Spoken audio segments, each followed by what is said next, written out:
Fencing is one of the few sports that's been in every single Olympics since 1896. And here we're training kids, teaching them life skills through sports, and then sending them off to the world to compete. So I think fencing has the best mix of both team sports and individual sports. We train together as a team, everyone works together, they cooperate, they learn a lot of skills about dealing with other people, and then you have the best parts of the individual sport as well, which is the discipline, the training. Everything that happens in fencing is because you either made it happen or you didn't train hard enough. So you weigh both the consequences and the progress that happens. And I think the progress is really what's addictive about the sport, because you feel it so much more than in a lot of other team sports where you're just one piece or you're not playing all the time. Here, you really see, like, you start out, you don't know something. You work at it, you spend a lot of time on it, you get a little bit better at it. Then you start trying it more, you get even better at it until you can just do it at will. And that's where I think fencing is so great in giving you that sense of personal progress. I started fencing when I was 8 years old, and I've been fencing for 8 years. I've competed at regionals, nationals, and I even competed at one international tournament in Paris. A nice workout, everybody's nice, and I think that if anyone that's watching this is thinking about starting to fence, then I highly recommend Queen City's Fencers Club. I wanted to join it because I was watching a movie with my mom. They were playing with swords. I asked if I could play with swords, and she told me about what fencing is, and I did fencing. Fencing is very physical. There's a lot of back and forth, a lot of leg work, body work, arm work. So you're using every muscle you have. There's nothing left out. And at the same time, you're playing a very fast-paced mental game with your opponent. So all fencing happens in these long rectangles called strips. And if you notice, they're very long, not very wide.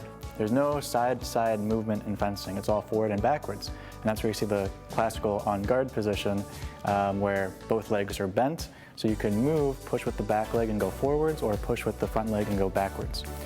These lines here are the on-guard lines where the fencers will start fencing, and then the hash marks at the end are the warning lines. If you go off the back end of the strip, your opponent gets a point. So you can't just retreat forever. You have to eventually disrupt your opponent in some way so that then you can start attacking them and pushing them back. So I think Cincinnati is ripe for growth in fencing. Fencing is typically very coastal.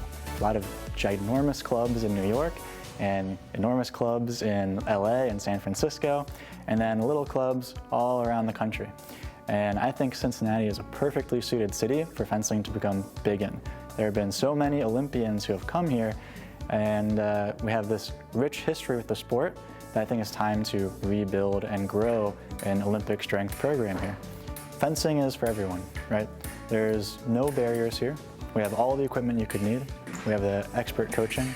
We have everything set up, so all you have to do is bring yourself, bring a water bottle, bring some athletic attire, and be prepared to work. Well, that looks like fun, Allie. And of course, we want to welcome Allie into the conversation. You know what, Allie, did you know a lot about fencing before you did the story? I knew absolutely nothing about fencing going into this, but I knew that I was excited to learn when I walked through those doors. You know, when you think of fencing, you know, I'm thinking of like Swords, Game of Thrones, or Outlander, and that's about as far as I would get. So it was really interesting hearing Alex's perspective on the game of fencing and his story, how he got into it, but also potentially the future of where fencing can go. I did not realize that Cincinnati, and actually Kentucky in general, has such a rich fencing history, and we have a tendency in our tri-state and in our region to send a lot of fencing athletes to the Olympics. So I thought that was a really interesting part of fencing that I did not know about, and just understanding and him breaking down the game for me, I thought was really great as an athlete myself and someone who played tennis, right? So which is a very individual sport. I could kind of empathize with what the fencers, as the kids, as they were learning, because as he said, it's a lot of strategy, it's understanding your opponent, it's a lot of mental strength, and it's a lot of sportsmanship. So I was very intrigued with that element of the sport more than anything, coming from a tennis background, and also learning the tech side and the scoring and everything too. Well, and I heard you talking to Alex about competition. Any local ones on the horizon? That's the hope and the goal. I hate to relate it back to tennis again, but you think of something like the USTA, and the goal is to hopefully create a program that's wider and larger for kids to compete.